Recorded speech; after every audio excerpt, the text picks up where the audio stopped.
December 9, 2023, marks the 40th anniversary of Scarface, a seminal crime film starring Al Pacino, Michelle Pfeiffer, Stephen Bauer, Robert Loggia, F. Murray Abraham, and Mary Elizabeth Mastrantonio.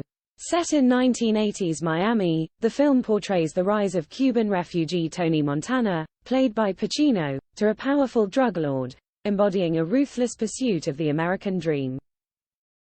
Upon its release, Scarface garnered attention for its graphic depiction of violence, drugs, and organized crime, significantly influencing the crime genre in Hollywood cinema, television, and music. The film's opening grossed $44 million domestically, but its portrayal of excessive violence and drug use drew both shock and criticism. Notably, writers Kurt Vonnegut and John Irving reportedly left the theater during the film's infamous chainsaw scene. Additionally, some Cuban expatriates in Miami criticized the movie for its depiction of Cubans as criminals and drug traffickers, leading to further controversy. Despite these reactions, Scarface has been credited with revolutionizing the crime film genre. However, it also sparked debate about its cultural impact, particularly on the youth of the crack generation. The film has been cited as an inspiration for some in their involvement with the drug trade, seeking to emulate the character of Tony Montana.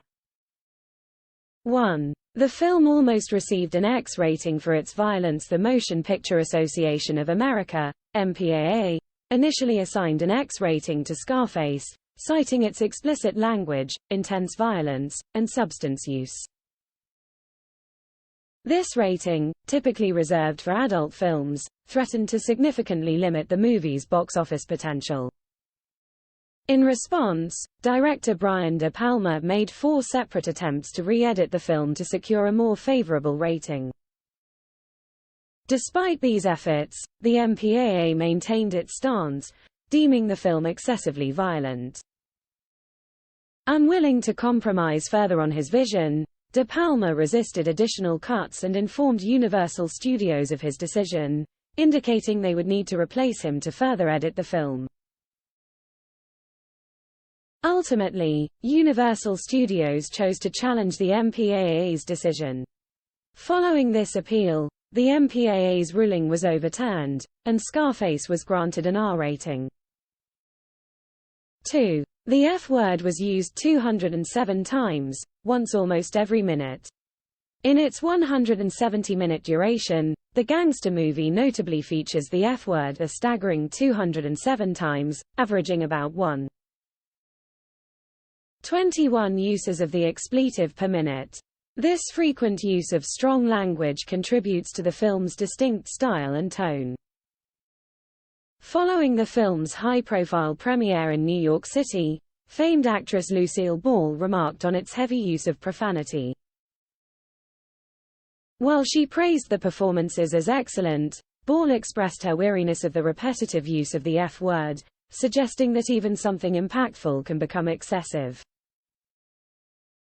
This response highlights the film's divisive reception among audiences, balancing critical acclaim with its provocative content.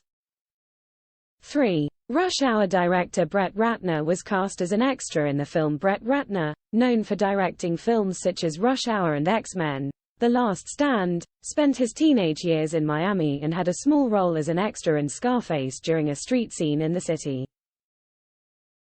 Ratner recounted that during the filming, he often skipped school to observe the production, particularly drawn to watching director Brian De Palma work with Al Pacino. This experience left a lasting impression on Ratner, fueling his aspiration to become a director. In a 2007 cover shoot for Variety with Al Pacino, Ratner shared this pivotal moment from his youth.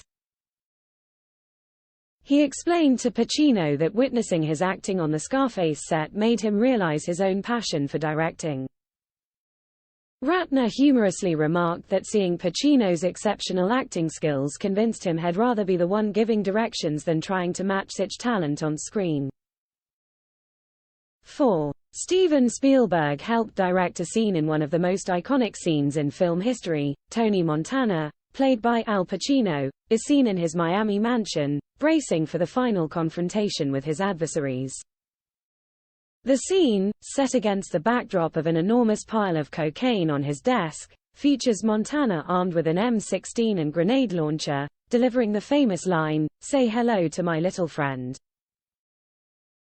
On the day this memorable scene was being shot, Steven Spielberg, director of Jaws, happened to be visiting his friend and the film's director, Brian De Palma.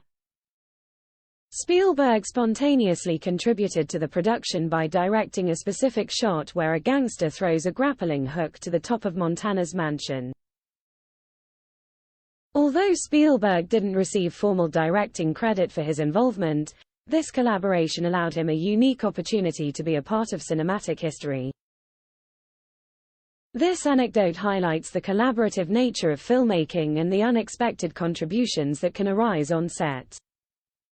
5. Al Pacino got into the mindset of Meryl Streep for the role when preparing for his role as the ruthless gangster Tony Montana. In Scarface, Al Pacino chose an unexpected source of inspiration. While he could have drawn from the performances of his The Godfather co-star Marlon Brando, Paul Mooney from the original Scarface, or Edward G.